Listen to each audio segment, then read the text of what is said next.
Hi friends, welcome back to spoken English viral play YouTube channel.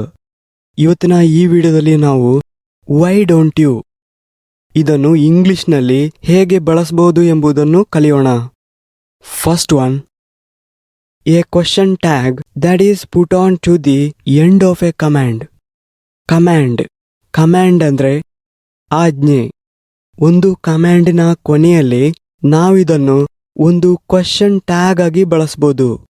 ಅದು ಹೇಗಂದ್ರೆ, ಒಂದು example ನೋಡಿ. ಆಂಡಿ ಹೇಳ್ತಾನೆ, ಮೂವ್ ಅಸೈಡ್, ಪಕ್ಕಕ್ಕೆ ಸರಿಯಿರಿ, ಬದಿಗೆ ನಿಲ್ಲಿ. ವೈ ಡೋಂಟ್ ಯು, ಯಾಕೆ ನಿಲ್ಲದ್ದು ಅಂದ್ರೆ ಯಾಕೆ ಬದಿಗೆ ನಿಲ್ಲದ್ದು. Move aside, why don't you. ಇಲ್ಲಿ ನೋಡಿ, ಮೂವ್ ಅಸೈಡ್ ಅನ್ನುವಂಥದ್ದು ಒಂದು ಕಮಾಂಡ್, ಒಂದು ಆಜ್ಞೆ. ಆ ಕಮಾಂಡಿನ ಕೊನೆಯಲ್ಲಿ ಒಂದು ಕ್ವೆಶ್ಚನ್ ಟ್ಯಾಗ್ ಆಗಿ ವೈ ಡೋಂಟ್ ಯು ಅನ್ನು ಬಳಸಿದ್ದಾರೆ. ಬಾಬ್, ಅವಾಗ ಬಾಬ್ ಹೇಳ್ತಾನೆ, ಓಕೆ ಸಾರಿ, ಕ್ಷಮಿಸಿ. I didn't know I was in the way. I didn't know, ನನಗೆ ಗೊತ್ತಿರಲಿಲ್ಲ. I was in the way, ನಾನು ದಾರಿಯಲ್ಲಿದ್ದೆ. I didn't know I was in the way, ನಾನು ದಾರಿಯಲ್ಲಿದ್ದೇನೆ ಎಂದು ನನಗೆ ತಿಳಿದಿರಲಿಲ್ಲ. ಸರಿ, ಕ್ಷಮಿಸಿ, ನಾನು ದಾರಿಯಲ್ಲಿದ್ದೇನೆ ಎಂದು ನನಗೆ ತಿಳಿದಿರಲಿಲ್ಲ. ಸೊ ನಿಮಗೆ ಈ ರೀತಿಯ ಕಮಾಂಡ್ಗಳು ಗೊತ್ತಿದ್ರೆ ಸಾಕು, ತುಂಬಾ ಈಸಿಯಾಗಿ ಈ ರೀತಿಯ ವಾಕ್ಯಗಳನ್ನು ಹೇಳ್ಬೋದು. ಫಾರ್ ಎಕ್ಸಾಂಪಲ್ ನೋಡಿ, ಒಂದು ಕಮಾಂಡ್, ಆನ್ಸರ್ ಮೀ, ನನಗೆ ಉತ್ತರಿಸು. Answer me, why don't you, ನನಗೆ ಉತ್ತರಿಸು, ಯಾಕೆ ಉತ್ತರಿಸ್ತಿಲ್ಲ ಅಥವಾ ಯಾಕೆ ಉತ್ತರಿಸಬಾರ್ದು.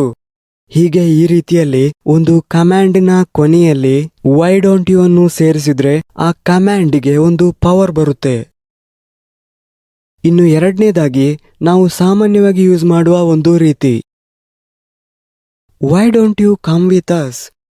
Y don't you come with us, ನೀವು ನಮ್ಮೊಂದಿಗೆ ಏಕೆ ಬರುವುದಿಲ್ಲ. ನೀವು ನಮ್ಮೊಂದಿಗೆ ಏಕೆ ಬರುವುದಿಲ್ಲ. Why don't you take care. Why don't you take care, ನೀವು ಯಾಕೆ ಕಾಳಜಿ ವಹಿಸುವುದಿಲ್ಲ. ನೀವು ಯಾಕೆ ಕಾಳಜಿ ವಹಿಸುವುದಿಲ್ಲ. Why don't you take responsibility.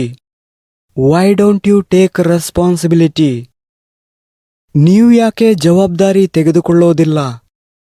ನೀವು ಯಾಕೆ ಜವಾಬ್ದಾರಿ ತೆಗೆದುಕೊಳ್ಳೋದಿಲ್ಲ ಅಥವಾ ನೀವು ಯಾಕೆ ಜವಾಬ್ದಾರಿ ತೆಗೆದುಕೊಳ್ಳಬಾರದು. ಹೀಗೆ ನಾವು ಇಂಗ್ಲಿಷ್ನಲ್ಲಿ ವೈ ಡೋಂಟ್ ಯು ಅನ್ನು ವಿಭಿನ್ನವಾಗಿ ಯೂಸ್ ಮಾಡ್ತೇವೆ. Thank you friends, thank you for watching. ಈ ವಿಡಿಯೋ ಇಷ್ಟವಾಗಿದ್ರೆ ಒಂದು ಲೈಕ್ ಮಾಡಿ. ಇನ್ನೂ ಹೆಚ್ಚಿನ ತುಂಬಾ ಯೂಸ್ಫುಲ್ ಆಗಿರುವ ಸ್ಪೋಕನ್ ಇಂಗ್ಲಿಷ್ ವಿಡಿಯೋಗಳಿಗಾಗಿ ಈ ಚಾನಲ್ ಅನ್ನು ಸಬ್ಸ್ಕ್ರೈಬ್ ಮಾಡಿ.